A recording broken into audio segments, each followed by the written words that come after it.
This is Next Radio. With Broadcast Bionics. Innovative solutions for creative people. Hello, hello. Can you hear me? Is this on? Yeah, I guess so. I feel very partridge with these microphones on. And I also have my paper notes rather than an iPad, so please forgive any fumbling of changing of pages. Yes, anyway, I'm Ben Fawkes. Nice to meet you. Thanks to James and Matt for having me. Just quickly introduce myself. I am a senior audio content manager at SoundCloud, which basically means I work in business development for content, working with the likes of the BBC or The Guardian, This Is Global, or anything that's basically speech, something that's not music, basically.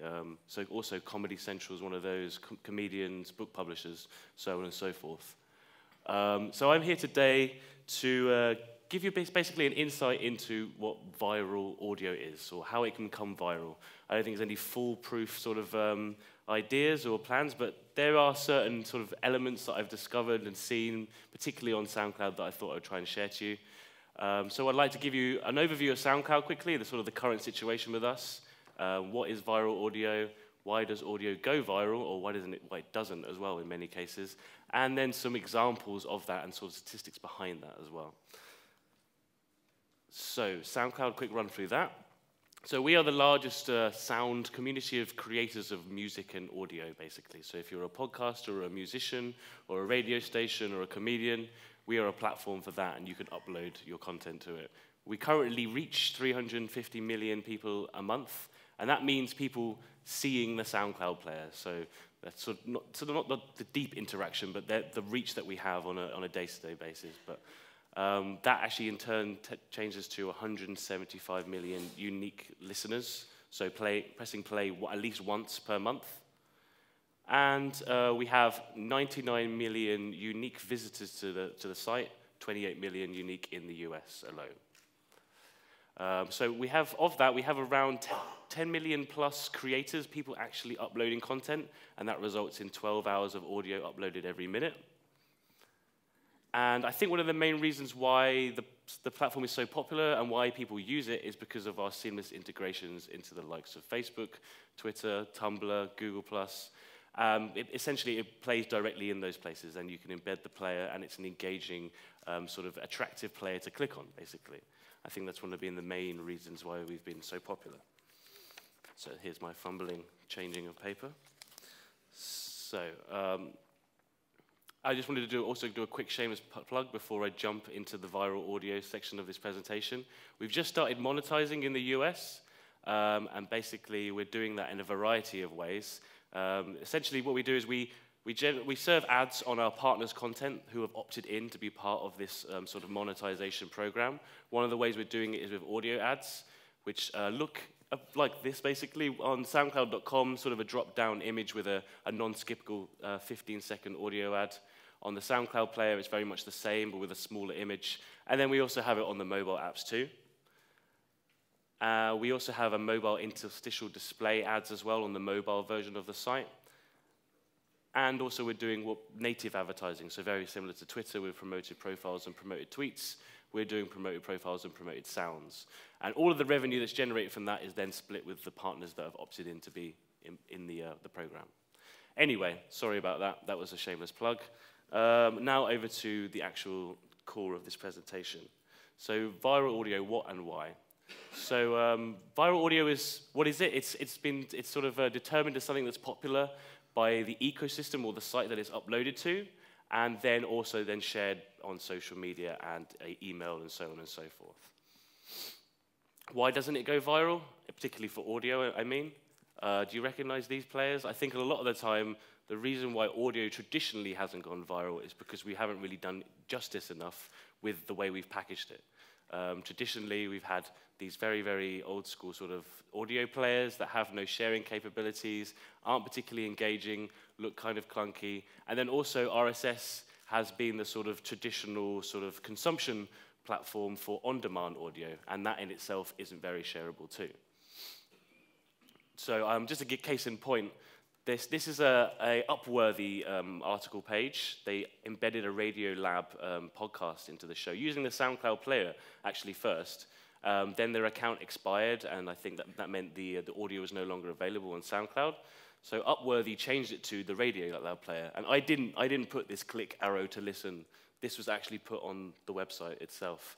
So you can see the people that made this page weren't 100% sure people would know to press the play button.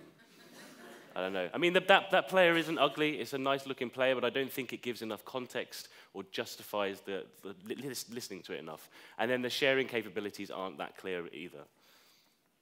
So I would recommend making it a lot more shareable using SoundCloud. Sorry, bias plug as well. But so we have a player that is embeddable everywhere, shareable everywhere, and also it looks quite nice too, particularly if you use the image player you see on the right-hand side there. And then also, if you did want to share a particular second of that audio rather than the entire thing, you could either cut it down and do editing, or you see down here next to this Adam and Joe link at 53 seconds, you check that box, and wherever you embed it, wherever you share it, it would play directly from that point. So why does audio go viral? So Kevin Aloka from YouTube said it was three things: tastemakers, communities of participation, and unexpectedness. Tastemakers being people of influence on the web, which I'm going to show you a few examples of who I think are tastemakers or curators of content. Communities of participation is social media, and unexpectedness, unsurprisingly, is things that wouldn't traditionally, don't happen every day. But I think in the radio world, I think every day there's at least a couple of things that are particularly unexpected. And I think that's something to consider, is about highlighting those tiny, maybe even they're 2 seconds or 15 seconds, highlighting those little events, taking them out and packaging them as their own entity, essentially. So I think some of the main communities and tastemakers that I've seen on some of the examples that I'm going to show you are, well, Facebook and Twitter are definitely the biggest communities. I'd like to think SoundCloud is one too, because we do have a sort of a following sort of ecosystem. You can repost, you can make playlists, you can see what other people are listening to. But then I've noticed, particularly in America, where the most of the audio that has gone viral via SoundCloud has happened because of the influence of likes of BuzzFeed, Gawker, Huffington Post, and Upworthy, to name a few. And just to back up that also, SoundCloud gets 19,000 shares on a daily basis on Twitter in comparison to the likes of iTunes and Pandora and RDO and so on and so forth. So just being able to make it shareable enables it to be shareable in many ways. So now I'd like to give you a bit of an overview of the content as well. So I have 3 examples I wanted to play to you, so I'm hoping these will play directly. The first one being something that happened about 3-4 weeks ago. Comcast, basically a guy called Ryan Block, he's an ex-editor of Gigarom, product manager at AOL now. He phoned up Comcast, I want to end my internet service with you. Okay, so, I mean, I'm just trying to figure out here what it is about Comcast service that you're not liking, that you're not wanting to keep. I mean, why is it that you don't want to keep that service? This phone call is a really, actually amazing representative example of why I don't want to stay with Comcast. So can you please cancel our service? So okay, but I'm trying to help you. Okay, the way that you can help me right now, finding answers, by doing all this. The way that you can help me is by disconnecting our service. That's how you can help me. How is that helping you, though? Because that's what I want. Explain to me how that's helping you. That's what I want. Okay, so why is that what you want? Because that's what I want. So that got 5.6 million plays over the course of about 3 weeks. Actually, it's 5.7 now, even, sorry. But I think there's 3 main reasons why that got so popular. One, Ryan Block is a very, very popular, he has a Twitter presence. He's an ex-editor of a tech platform, basically. So once he tweeted it, it had a certain gravitas and people were paying attention to him. The other reason, I mean, the content is pretty compelling. It's definitely very, very shareable. Even at 8 minutes, it's so painful to listen to, but you do listen to the entire thing. And then also, I mean, Comcast, people like to diss on big corporations, so I think there was definitely a motivation for sharing that. Next example is completely different. It's a very intense subject. It's about a teenage pedophile. It's a This American Life podcast. But what they did was they repackaged it and they just posted just that chapter of the story, which I think is interesting, and I'll go to that once I've played it. Did it strike you as wrong? At that age, no. You know, I knew it was illegal. I knew it was considered wrong, but I did not know why it was considered wrong. Figured it something that wasn't allowed.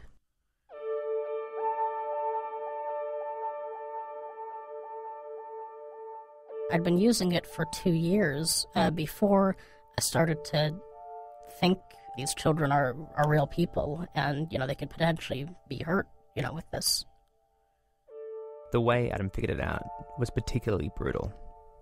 He was 16 and he came across a video he wanted to unsee. So yeah, the interesting thing about this one in particular is that This American Life gets 800,000 downloads a week anyway, and this then ended up having just over 500,000 plays itself. So all of the 800,000 listeners, did they listen to it again, or was this new people reaching it? Not 100% certain, but I think it's interesting that they packaged that chapter, and then shared it on the web. And then this final one, as another example, more of a comedic piece. I'll play it to you, and then I'll explain it. This is where we bid farewell to Kevin. For quite some time. Now on, I will just be portraying JJ. Funny how a guy always gets laid and then wants nothing more to do with me, but my mistake. Take care, Kevin. I'm sorry I ever have bothered you. Please delete my number. I don't have any friends, Kevin. That's why I want to hang out. And I assume since you like me, you wouldn't mind getting together more than once a week. Anyway, I'm having a horrible day as it is, and I don't like things to end badly. So I just wanted to say I really do wish you all the luck in the world. You're a good man. I'm glad to have met you. Never mind. But my day just got worse. He deleted me on Facebook, and I'm sitting in a stupid commuter lot crying. So I guess you're not going to speak to me. Will you come to commuter lot off the 270? I'm sitting here and I'd like to talk to you and apologise. Today has not been my day, and I don't want to ruin everything between us. So that was a very one-sided text message conversation between a girl and a guy who had a one-night stand. And then the radio show Fletcher and Vaughan in New Zealand, they sort of recited the text message conversation, and then once again they sort of chapterized it in just that piece, shared it on Facebook, literally just shared it on Facebook, and then it's had 6.7 million plays now, but at the time I think it got about 4 million plays within a week as well, all purely from just being shared on Facebook, really. So Ryan Block, the Comcast example, he was kind enough to let me see his stats, so I thought I would just quickly share these with you. So as you can see, the main place that it got most of its plays from was actually NPR. The NPR blog embedded the piece and sort of just did an article about it, and that had obviously, there's a huge influence out there. Then SoundCloud and the mobile version of SoundCloud had a lot of plays too. I think that's mainly from people following the links that they've seen on Twitter and Facebook, for example. And then also people finding it on the site. And then Yahoo, Slate, Gawker, and Huffington Post. And the combination of all of those contributed half of the overall plays of the Comcast plays, basically. Interestingly enough, it also got 3.9 thousand likes on SoundCloud, 2,000 comments, and 892 reposts. So I actually got one of my engineers to sort of give me some more graphs. This is slightly interesting. You can see the peak between about August the 13th of it just completely jumped in amount of plays. And if I can look here, it says 300 to 400 plays an hour on average. And then on the particular spike you can see here, on August the 13th at 7 p.m. to August the 14th at 5 a.m., it got over 2,000 plays an hour. So that was probably when it was at the top of most of the websites that it was embedded on, and it was getting most of its attention. So I wanted to now dive deeper onto what kind of content could be viral or has been viral in the past. I only got 5 minutes left. So I made a track list of 44 viral audio examples, and then I basically analyzed 30 of them because 44 took too long, so I stopped at 30. So what I wanted to do was explain to you what types of content they were. So 12 of the 30 were actual just audio recordings. And what I mean by audio recordings is recordings of phone call conversations, like the Comcast one, but then also 999, embarrassing 999 phone calls, or recordings of irate pilots talking to each other, those kind of things. 12 of those happened. 7 of them were interviews. For example, Lana Del Rey saying she wanted to die on The Guardian. The fake interpreter at Mandela's funeral, and also Rob Ford, the crazy Toronton mayor who phoned up a radio station and then basically just embarrassed himself and denied that he'd smoked crack when he had. One of them was an archival recording of Alexander Graham Bell, so one of the first recordings in history. Two of them were what I've called sound manipulation. So actually one of them was BuzzFeed pitching down a crying baby, which sounded incredibly just terrifying. And another one was the slowed down chorus of crickets, which is very blissful in comparison. Two of them were comedy pieces. One being Zach Galifianakis interviewing Obama. You may know Funny or Die's Between Two Ferns. They just did an audio version of that. And also Nicholas Pegg's UKIP spoof of the shipping forecast as well was another one. Two of them were radio documentaries, one of them being the Miss American Life one I showed you before. One was what I've called a radio feature, and this one was actually about how the brain works. And I think this one's an interesting one because people were compelled to share this because in the feature, you were sort of challenged on how your brain works. You would listen to it and you can sort of take part in the actual program yourself. And then finally, one track was a field recording of the astronaut in the International Space Station, so the ambient noise of the International Space Station. The average track length of all those 30 was 5 minutes and 48 seconds. So I was actually quite surprised. I thought it would be a lot shorter than that, but that's quite interesting. Some of them were particularly long. Some of them, not many of them were under a minute, really. And then just the split for you.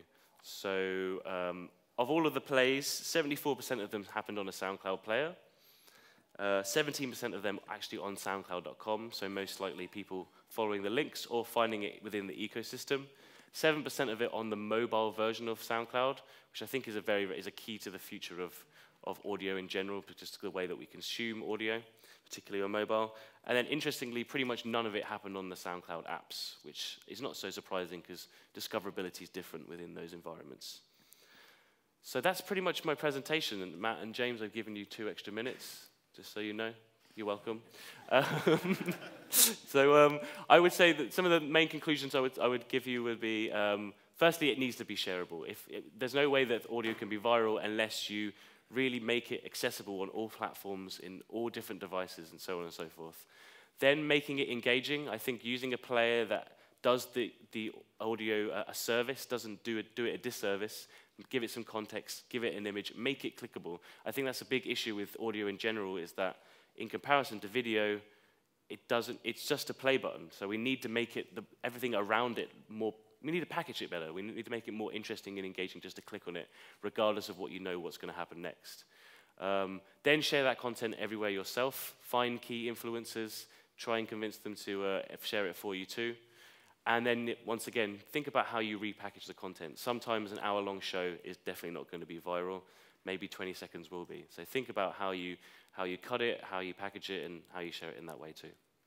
And now I've given you a minute. Thank you very much. This is Next Radio. With Broadcast by Onyx. Innovative solutions for creative people.